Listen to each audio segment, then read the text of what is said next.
যেই দেশে ধর্ষকের পক্ষে উকিল পাওয়া যায় ওই দেশে পইরা লেখা জজ হয়ে কোনো লাভ নেই।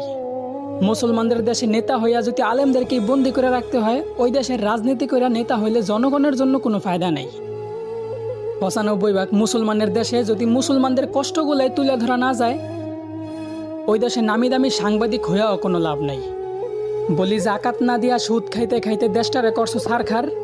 এখন সূর্যের তাপ গায়ে লাগে তাই তোমাদের বৃষ্টির দরকার। আলেমদেরকে বন্দি করে আবার আলেমদের মাধ্যমে আল্লাহর কাছে বৃষ্টি কামনা করলা। বিষয়টা এমন হইল না যে কোনো এক ফল গাছের গোড়া কাইটা ফালাইয়া সেই গাছ থেকেই আবার ফলের আশা করলা।